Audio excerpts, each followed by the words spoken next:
พรมื้อนี้ตั้งแต่เขาพรรษาก็หากก็มาไล่สดเนาะยังบ่ได้ไล่สดเป็นจังไดเด้ญาติโยมอยู่ทางบ้านสบายดีอยู่บ่เนาะ ต่างบ้านต่างแข้งต่างเมืองต่างประเทศไทยได้ข่าวว่าน้ำท่วมโอ้ครูบาก็อยู่บ่ได้อยากไล่สดอยากถามข่าวญาติโยมอยู่จังหวัดน่านอยู่ทั่วจังหวัดอยู่ปากเซ่อยู่หลวงพ่อบางอยู่ทางเหนือทางใต้โอ้เนาะขอให้หลอดปลอดภัยกันทุกคนเด้อญาติโยมครูบาก็ได้แต่ภาวนาขอให้ทุกคนจงหลอดปลอดภัยครูบาบ่มีหยังที่จะสอยเรือได้ส่งกำลังใจได้แต่บำเพ็ญเพียรภาวนาให้ทุกคนปลอดภัยจากอันตรายจากธรรมชาตินี่แหละกฎแห่งกรรมเราต้องยอมรับความจริงให้มันได้มันเกิดขึ้นเดี๋ยวมันก็หายไปมันบ่เกิดตั้งอยู่นานตัวนี้เท่ากับพิจารณาให้รู้คำว่าบ่เที่ยงทุกสิ่งทุกอย่างเกิดมาก็ต้องดับไปมีเกิดก็ต้องมีตายเป็นเรื่องธรรมดาเฮาก็ยอมรับความจริงให้มันได้แต่จิตใจเฮาก็สิมีความสุขบ่ทุกข์กับสิ่งที่มันหายไปปล่อยแต่ว่าเฮาไหลไปกับน้ำกับในถือว่าเฮาเคยทำลายสิ่งใดสิ่งหนึ่งมันก็มาทำลายเฮาตั้งอยู่ดับไปมันก็เป็นเรื่องของธรรมชาติเรื่องของอนิจจังเรื่องของความบ่เที่ยงในโลกใบนี้บ่มียังเที่ยงแท้แน่นอนความเที่ยงก็คือความตายของเฮานั่นแหละเนาะญาติโยมบ่ว่าอยู่เมืองใดแห่งใดก็ขอให้หลอดปลอดภัยต่างเมืองต่างแห่งต่างประเทศอยู่เมืองไทย อยู่ต่างประเทศก็ให้หลอดปลอดภัยกันทุกคนเด้อชาวพุทธบริษัททั้ง4ทั้งหลายทั้งปวงนี่เฮาสิมาสนทนาธรรม เรื่องการปฏิบัติวิธีเพ่งแบบใดจังให้สงบเพ่งแบบใดจะให้เกิดปัญญา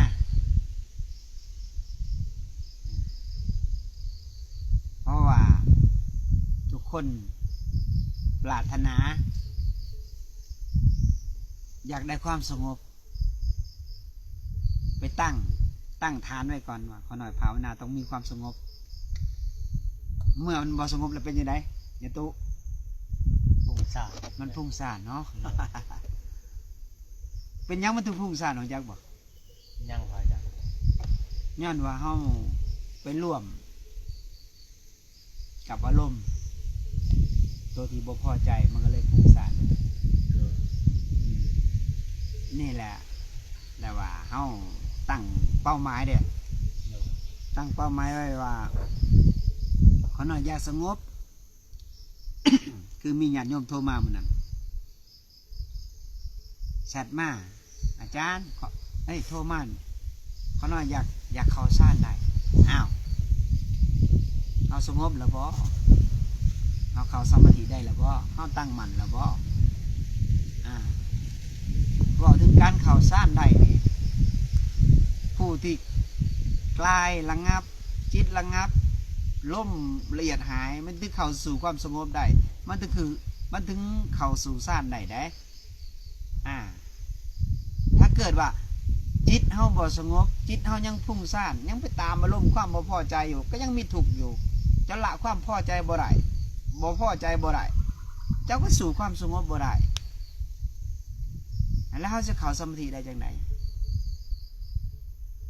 ในเมื่อความต้องการเฮายังมีอยู่นะความต้องการเนี่ยเป็นสิ่งที่ว่า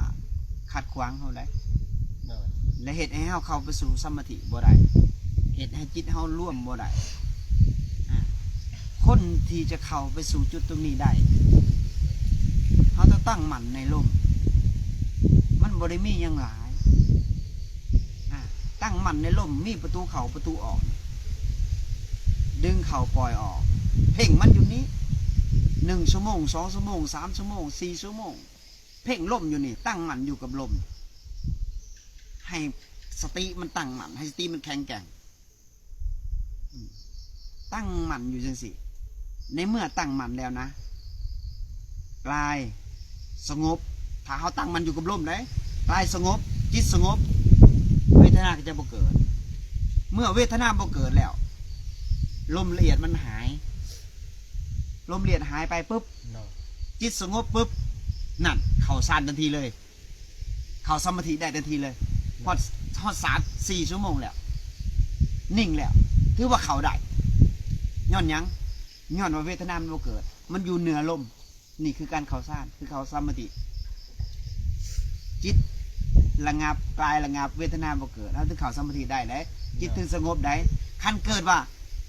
จิตบ่สงบกายบ่สงบยังเกิดเวทนาอยู่ยังเกิดฟุ้งซ่านอยู่บ่ได้เข้าสมาธิบ่ได้เข้าฌานเพราะว่าเฮายังถอนความบ่พอใจยังบ่ได้เลยคนที่จะเข้าสมาธิได้คนที่ถอนความพอใจนี่ได้คนที่ถอนความบ่พอใจนี่ได้จิตถึงจะสงบได้ได้คือการบ่ยินดีบ่ยินหายคือการโอเปกขานะสงบก็เหตุบ่สงบก็เหตุนี่เหตุไปเฮาบ่ต้องมียังตั้งมั่นไว้เข้าใจบ่คือการนั่งเอาสงบกับเอาปัญญานี่คือกันบางคนนี่นะพอนั่งเอาสงบก็นั่งยัน4-5 ชั่วโมงแต่เพื่อออกจากสมาธิปุ๊บมีคนบอกกระแทกหูหน่อยหนึ่งจิตพุ่งซ่านบ่พอใจละไปใส่อารมณ์กับการบ่พอใจละเดี๋ยวสมาธิมันก็หัวแล้วก็เข้ายากเองบัดนี่แหละเฮาบ่ทันจิตเฮาการนั่งสมาธินี่นะการนั่งเอาปัญญานี่นะสงบก็เหตุบ่สงบก็เหตุมันพุ่งซ่านก็เหตุบ่พุ่งซ่านก็เหตุเบิ่งมันให้หู้ท่านจิตที่มันเกิดขึ้นหู้ท่านสภาวะที่มันเกิดขึ้นมันบ่สงบบ่โอ้หูมันบ่สงบนี่คนอย่างเอาปัญญาเด้มันสงบบ่โอ้เขาก็ถอนความพอใจออกไปมันบ่สงบถอนความบ่พอใจออกไปเขาก็นั่งเบิ่งมันเบิ่งสภาวะที่มันเกิดขึ้นนี่คนเอาปัญญาได้สงบก็เหตุบ่สงบก็เหตุตัวนี้คู่มือนี่ส่วนร้ายเนี่ยอยากได้อย่างเดียวอยากได้สิ่งไหนรู้จักบ่สิ่งตัวเองพอใจพอพ่อแม่ครูบาอาจารย์ตักเตือนมันก็บ่พอใจเมื่อบ่พอใจก็เป็นทุกข์แล้วมันก็ซิกลาออกไปย้อนหยังย้อนความตัวเองบ่พอใจก็จะบ่พ่อแม่ครูบาอาจารย์เตือนบ่ได้และไผสิเตือนได้ใช้จะบอกว่าศรัทธาแบบใดศรัทธาตนเองให้คนอื่นเขาเคารพในการตัดสินใจตัวเองเฮาบ่ได้มาพึกนี่อันนี้เฮามาแบบความพอใจแม่นบ่ต้องการความพอใจพ่อแม่ครูบาอาจารย์ตีเตียนก็บ่ได้เว้าก็บ่ได้แล้วมันสิได้สมาธิได้จังได๋แม่นบ่ตัวนี้ได้เฮาพันพึกนี่นะทุกสิ่งทุกอย่างมันเป็นการพึกหมดพึกสภาวะพึกอารมณ์พึกเห็นความเกิดดับพึกละความพอใจพึกละความบ่พอใจมันเกิดยังขึ้นเฮาหู้ทันมันเฮาระงับไว้เฮาบ่ไปตามอารมณ์สิ่งที่มันเกิดขึ้นถ้าเกิดเฮาตามอารมณ์เฮาก็ตามความพอใจเฮาก็ตามความทุกข์เลยจิตเฮาก็บ่สงบเลยผู้พึกกับผู้หมัดลัดตัวเองให้มีความทุกข์เพิ่มขึ้นมันต่างกันเด้ผู้พึกก็จะได้พึกทุกสิ่งทุกอย่างพึกเมื่อพึกแล้วปิติมันจะเกิดศรัทธามันก็จะเพิ่มนะไพ่ว่ายังมันจะอิ่มเอิบมันจะบ่หายอันนี้คนพึกเบิ่งอารมณ์ตัวเองบ่ให้ตามในอารมณ์ตัวเองที่เกิดขึ้น นี่คือคนพึกคันคนที่บ่พึกหันคนมาตามความพอใจอะคนมาฟังตัวเองเด้มันหลัดความพอใจเด้เมื่อมันบ่พอใจกับพุ่งซ่านเลยกับเครียดแค้นอาฆาตพยาบาทใส่ลงทิฏฐิมานะเถียงใส่ลงอัตตาเพิ่มขึ้นรออย่างเดียวรอมือระเบิดปุ๊บสุดท้ายมาซิกเห็นบ่ โดย นั่นไปบ่ได้ โดย นั่นคนบ่ได้มาพึกเข้าใจบ่นี่แหละเฮาจังว่าเฮาพึกเอาสงบซื่อๆเฮาบ่ได้พึกเอาปัญญาเข้าใจบ่คันพึกเอาสงบนี่จิตมันเกิดย่ำใดเฮาไปตามจิตตามความบ่พอใจมันรอมือระเบิดอย่างเดียวมันหัดเขานี่คือมัดรัดตัวเองลงไปสู่อบายได้ความบ่พอใจนี่มันเพิ่มความอาฆาตพยาบาทเด้นี่แหละคนบ่ทันจิตบ่ทันความคิดตัวเองเจ้าสิฮู้ยังก็ฮู้ในพระธรรมคำสอนนี่คนฮู้ผู้ฮู้กับผู้ถือฮู้นี่หลงฮู้และก็หลงที่ถือฮู้พร้อมแต่ว่ามันมีผู้หนึ่งที่เบิกบานสติไปคุมหม้อฮู้นี่แม่นไผฮู้แม่นไผที่ถือฮู้ โดย ฮู้ว่ามันฮู้จักหยังเจ้าจะฮู้จักหยังก็แล้วแต่ขอเพียงเจ้าฮู้จักตัวเองฮู้จักสภาวะที่มันเกิดขึ้น โดย ฮู้จักความพอใจหรือบ่พอใจมันเกิดขึ้นแล้วมันดับไปมันดับตอนใดมันเกิดตอนใดนี่คนฮู้ของแท้ฮู้จักตัวเองไหนบ่แม่นว่ามีความฮู้หลายๆและไปเทศหรือว่าไปสอนผู้อื่นเขาเมื่อผู้อื่นเขาบ่รับฟังแล้วเฮาเกิดเป็นทุกข์บ่พอใจ โดย ตัวนี้บ่ได้นะเขาเอิ้นว่าเลี้ยงลงฮู้ โดย ลงหู ลงฮู้อยากสอนแล้วก็พุ่งซ่านอันนี้คือผู้ฮู้คันผู้มีสติเด้ไปคุมพวกฮู้นี่พวกตึกฮู้นี่ละสองอย่างนี่เอาฮู้อย่างเดียวคือเอาสติไปคุมฮู้จักมันเกิดยังขึ้น โดย เขาก็ปล่อยดับไป เห็นมันบ่ได้ครับปล่อยหรอกแค่เห็นมันสื่อมันก็ดับไปเห็นมันก็สื่อมันก็ดับไปเฮาบ่เอาอารมณ์ไปยุ่งเกี่ยวกับตัวที่ถือฮู้ตัวก็ถือฮู้นี่ สองอย่าง สองอย่างนี่ โดยขนาด มันฮู้ปุ๊บโอ้มันฮู้เนาะบ่แม่นเฮาฮู้เด้มันฮู้ โดย ฮู้แล้วมันเป็นจังไดเบิ่งสภาพว่ามันจอเบิ่งคือสังเกตเบิ่งเห็นบ่เวลาเฮาเฮ็ดหยังเฮาสังเกตเบิ่งจะเฮ็ดหยังจงกรมอันยังจะกระทบเข้าหูอันยังจะกระทบเข้ามาทางกายทางจิตกลางคืนมาเวลามันเปี่ยวดึกๆมาเวลามันเปี่ยวเข้าใจบ่ โดย มันกระทบมาหูมันซื่อๆโอ้มันย่านก็หูมันย่านเข้าใจบ่ แม่น ขาอ่อนก็หูว่าขาอ่อนคนหัวลุกก็คนหัวลุกก็หูมันซื่อ โดย มันเป็นมโนจิตมโนภาพเกิดขึ้น ที่เฮาทุกข์ย้อนหยังย้อนเฮาไปเสือมโนภาพเข้าใจบ่ โดย จิตมโนขึ้นมาเฮาไปเสือมัน ปรุงแต่งขึ้นเลยแบบนี้ ไปเสือแล้วเฮาไปยึดมัน ว่าเป็นของจริง โดย เป็นของจริงแล้วทีนี้เฮาก็เลยถูกข์กับมัน ก็เลยภาวนาข่าวต่อไปบ่ได้ตัวนี้นะถ้าเกิดเฮาสังเกตจิตคักๆนี่เห็นบ่ช่วงที่คุเฮาเข้าพิวาสาดูเข้าทำดูเพื่อหยังเพื่อเห็นจิตตัวเองนี่แหละ โดย การทำภาวนาหลายคนเนี่ยเพื่อหยังบ่ได้ว่าไปกดผู้นั้นกดผู้นี้เพื่ออันนี้ที่นั่งรวมกันเนี่ยเฮาเป็นครูบารมีกันหมดได้ครูพึกกันหมดได้ โดย ทุกสิ่งทุกอย่างเนี่ยเป็นครูพึกกันหมดมันเกิดดับเลย โดย อันนี้คือของธรรมชาติเข้าใจบ่ถ้าบ่มีเกิดดับ คือหยังคือความตายคือเขาทอนใหม่นะ โดย บ่มีเกิดแล้วมันตายแหละ ตาย คันกราบใดยังมีชีวิตอยู่ มันยังมีเกิดดับเข้าใจบ่ โดย ถ้าเกิดเฮาเพ่งล่มบ่ให้มีความเกิดดับเลยมันเกิดยังขึ้นบ่รู้จักบ่เมื่อล่มหายไปกายสงบจิตสงบ ความเกิดดับบ่มีลมละเอียดบ่มี โดย นั่งอยู่4-5 ชั่วโมงเขาเอิ้นหยังรู้จักบ่แต่ว่าพ่อแม่ครูบาอาจารย์เขาเอิ้นข้าวชาน เขาสร้าง แต่ว่าครูบาเนี่ยบ่ฮู้ว่าชานเป็นแบบใดแต่ครูบาฮู้ว่ายามครูบาเข้ายามใดนี่4-5 ชั่วโมงคือพวกเจ้าเห็นนั่นแหละ โดย เออ เข้าย่ำใดมันก็สงบย่ำนั้นนั่ง4-5 ชั่วโมงค่อยออกมา นั่งย้อนหยังย้อนว่ากลายมันระงับ โดย จิตมันระงับ เวทนาบ่เกิด โดย ลมเลียดหายไป นี่ความสงบ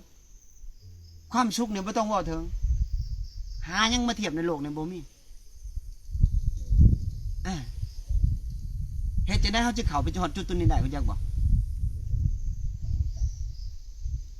ก้าวแรก ให้เสือผู้ที่เพิ่นกินน้ำห่อนก่อนเฮา โดย คือก่อนเฮานอนนี่เฮาจะเฝ้านอนไว้ล่ะเฮาย่างจุกมย่างให้สติมันต่อเนื่องออกจากหันไปล้างเนื้อตัวเฮาเข้าไปนั่งสมาธินั่งสมาธิเบิ่งสงบเฮ็ดบ่สงบก็เฮ็ดได้ โดย คู่มื้อแบบนี้พึกคู่มื้อตื่นนอนคือกันฮู้จักว่าโอ้เวลาเฮาตื่นนอนตี 3แม่นบ่ โดยขนาด ตี 3เฮาต้องตื่นตี 2 โดย ตี 2ปุ๊บเฮาไปเขาทั้งอย่างจงกรม30 นาทีหรือ40 นาทีแล้วก็ไปล้างเนื้อตัวให้ตัวมันให้มันเหนียว โดย พอหน่อยสละตัวเหนียวแล้วมันนั่งสมาธิแล้วมันสิสงบนั่งแล้วดึงลมเข้าไปนี่ฮู้จักตามลมซื่อโอ้มันเข้าสำใดออกสำใดฮู้จักมีประตูเข้าประตูออกนี่เขาหน่อย โดย ให้ลมมันหายไป เมื่อลมหายปุ๊บตัวมันจะแข็งเป๊กเลยให้เบิ่งมันหันได้มันบ่แข็งก็เบิ่งให้มันแข็งมันเป็นหยังเขาต้องพิจารณาว่ามื้อนี้ลมเข้าฮอดไสเข้าฮอดซ้ำใดและหยังมันเกิดขึ้นแล้วมื้อนี้มันเป็นหยังมันถึงบ่สงบมื้อนี้มันเป็นหยังมันสงบมื้อนี้มันเป็นหยังพุ่งซ่านเขาต้องทันมันได้เขาจ่อเบิ่งสังเกตเบิ่งมันเด้เขาต้องปรับการสั่นเขาพอเขาสั่นหลายหรือสั่นหน่อยคันสั่นหน่อยท้องเขาโล่งเขาบ่มีหยังในท้องเขานี่มีแต่น้ำรอเลี้ยงมันจะเข้าสมาธิไว้มันเบาจิตเบา โดย ท้องเขาเบามันจะเข้าง่ายตัวเขาจะตั้งตรงถ้าเกิดเขาสั่นหลายท้องหนัก ปึ๊บ โอ้ นิวรณ์เขาย้อนหยังนิวรณ์เขาได้ย้อนความคิดมันมาแทรกปุ๊บตอนเงาปุ๊บเลยเขาจะบอก โดยขนาด เมื่อตอนเงาปุ๊บสติเขากับบ่มี อ่า อย่าว่าได้สงบบ่แม่นสงบได้ อันนี้ก็พึกอ่ะพึกหยังพึกนิวรณ์หาให้มันครอบนำเฮา โดย ให้ความคิดครอบนำแล้วเฮาก็ง่วงนอนเฮาก็ละกิเลสบ่ได้ทีนี้เฮาบ่มีกำลังละเลย โดย เฮาต้องพึกให้มันแข็งแกร่งพึกสติบ่ให้มันนอน เวลามันง่วงนอนปุ๊บเปลี่ยนอริยบทมาหยังคืออากาศเย็นๆเฮามาหยังหน้าผานี่ทางเก่านี่มาโลด โดย พึกในถ้ำพึกเปลี่ยนอริยบทพึกคันเกิดเฮาสติเฮาแข็งนะนอนนี่นะมันบ่ใช้เวลาหลายกว่าเนาะ โดย 10 นาที20นาทีอิ่มเบิกบานออกมา มันจะบ่นอน มันจะบ่มีความง่วงนอนเลยแต่ละมื้อนี่นะปึ๊บเฮาชาร์จแบตนี่ทางเว้นนี่บางครั้งนี่คือเฮาพึกมาที่ผ่านมานี่มันง่วงนอนนี่ครูบาเฮ็ดจังไดเจ้านั่งชาร์จแบตปึ๊บดึงลมเข้าปึ๊บจะมา5 นาที10 นาทีปึ๊บ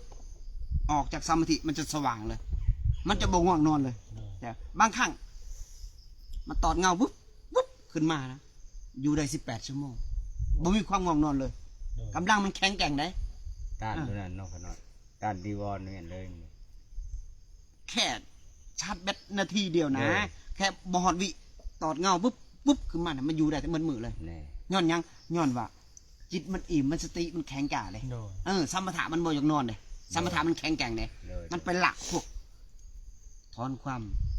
พอใจบ่พอใจออกได้ โอ้ ความสุขมัน5-6 ชั่วโมง7-8 ชั่วโมงเจ้าจะอิ่มเอิบเจ้าจะสังเกตเลยโอ้มื้อนี้บ่มีทุกข์ย้อนหยังบ่มีทุกข์เจ้าจะสังเกตเบิ่งไหม โดย ย้อนหยังบ่มีทุกข์ย้อนสมถะมันแข็งแกร่ง โดย ย้อนมันถอนความบ่พอใจได้ถอนความพอใจได้มันเลยบ่มีทุกข์เลย โดย ทุกคนนี่ทุกข์ย้อนหยังย้อนความบ่พอใจ แน่ รากเหง้าของทุกข์อีหยังคือตัณหาคือความอยาก โดย อยากหยัง อันนี้ก็ของเฮาอันนี้ก็ของเฮาหน้ากูสวนกูหน้ากูควายกูงัวกูของกูลูกกูเมียกูแต่ลืมพิจารณาว่าเฮาเกิดมามีแต่โตเฮาบ่ได้มีหยังแม่นบ่ แม่น เฮาเกิดมาโตเวลาไปแต่โตแม่นบ่ โดย เฮาลืมพิจารณาไปแล้วก็ยึดเมื่อบ่ได้ดังใจก็ถูกกับมัน เนาะ อันนี้คือกันนักภาวนาเฮาคือกันอยากสงบ เนาะ พอบ่ได้ความสงบเด้พอครูบาอาจารย์ติเตียนน่ะแทงกิเลสแทงถึกเป่ามัน ซักเขาเลย สักยาถึกเป่ามันคนไข้หมอรักษายาโรคชักยาถึกเป่าปุ๊บ เจ็บก้นมาติ มันดูดมันออกหอดเด้ โดย มันแทงถึกเป่าเด้ โดย แทงถึกกิเลสมัน เนาะ ออกหอดออกร่นในภัยใหม่แล้วบัดนี้ก็วนก็ว่าแล้วบัดนี้ถ้าคนมีสติมีปัญญานะโอ้พ่อแม่ครูบาอาจารย์ปฏิเตียนถึกเป่าแต่นอกมือหนามันสงบได้ เนาะ จิตมันจะดิกขามันจะสั่นอยู่แต่เขาเห็นจิตเขา เนาะ อดทนปุ๊บมันจะจางออกมันสว่างขึ้นได้ เนาะ เอาวิชาเริ่มเปิดได้ โดยขนม ถ้าเกิดจะบ่มีความอดทนเอาวิชาก็ปิดเจ้ารัดเจ้าเข้าไป หัวใจก็เต้นตับตับตุบตับ เอาวิชาเนี่ยคือนิวรณ์หา โดย ครอบนำปิดเจ้าทุกภพทุกชาติ เนาะ ถ้าเจ้าบ่ให้โอกาสตัวเองถ้าเจ้าให้โอกาสตัวเองยอมรับฟังยอมอดทนยอมอดทนต่อพ่อแม่ครูบาอาจารย์ตีเตียน โดย ยอมเบิ่งมัน เนาะ เบิ่งตัวเองแบบไปเบิ่งผู้อื่นอย่าไปตีเตียนผู้อื่นยอมเป็นคนโง่ยอมไปเพิ่นด่าเฮายอมเพิ่นว่าเฮา โดย ยอมเบิ่งมันคักๆนี่นะเวลาพ่อแม่ครูบาอาจารย์ให้มันนี่นะมันเป็นจังไดมันคือถูกแท้มันอยากหยังมันอยากได้หยังมันต้องการหยังในโลกใบนี้มันมีหยังเอาไปได้ถ้ามันเบิ่งปู่ย่าตายายเฮาคือตายมาแล้ว อืม พ่อแม่เฮาคือตายมาแล้วผู้ย่างกันยังแต่ปู่ย่าเฮาได้ไปมาแล้วแมันบอก ไป เพิ่นเอายังไปนำเอาไปได้บ่งูสวนให้หน้าตาต้ม ยังคือเก่า เพื่อนสันยังคือเก่ายังไปเฮาแล้วเฮาสิเอายังไปได้ โดย เฮาพิจารณาแม่ เนาะ เฮามีบุญนักหนาได้เฮาได้ใส่ผ้าเหลือง สาธุ เฮามีบุญนักหนาได้เฮาได้บำเพ็ญเพียรภาวนาเฮามีบุญนักหนาได้แลกอริยทรัพย์ โดย ได้ไปต่อบุญต่อบุญ โดยขนม อย่าเอาบาปต่อ ใน บาป ชาตินี่เนาะ เจ้าสิมีหยังเอาไปได้เฮาต้องมีสติปัญญาได้ เห็นบ่ 100 ปีเนาะ เปรียบเสมือนนี่นะครูบาเมื่อสาวไปบิณฑบาตครูบาเหลียวเห็น เป็ดหากินขี่กี่เดือน เนาะ ครูบาเลยปัญญามันแตกปังออกมาโอ้คนเฮาก็บ่แตกต่างกันมั้งหากินแล้วก็ขี่แล้วก็แก่แล้วก็เฒ่าแล้วก็ตายย้อนหยังย้อนอวิชชาขอบนำย้อนความพอใจขอบนำมันย้อนความบ่พอใจขอบนำมัน ปัญญามันเลยบ่เกิด คนเฮาคือกันคันกิน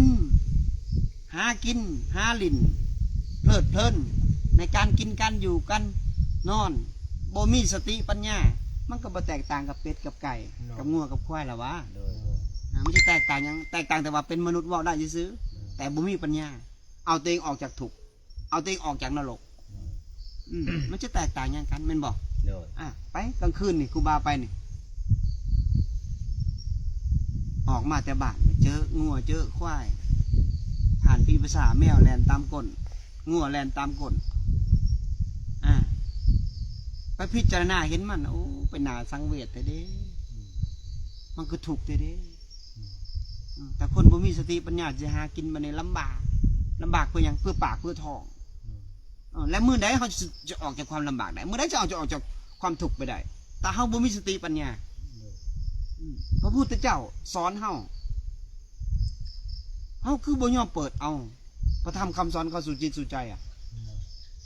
ครับถิ่มอันชีประเสริฐสูงสุดโดย ให้พึกจิตพึกใจ ให้ละให้ถอนความบ่พอใจเฮาคือบ่ถอนเฮาคือโง่เฮาไปเลือกมันเองไหนมันบ่ได้อยู่กับเฮาไหนแต่เฮาเลือกที่จะเอามันไหนแม่นบอกครูบาแดง เฮาเลือกบ่เวลาครูบาอาจารย์ว่าบ่พอใจถูกบ่ย้อนหยังมันถูกย้อนเฮาบ่พอใจเข้าใจบ่แล้วคือเฮาบ่ถิ่มมันน่ะเฮามีปัญญาน่ะ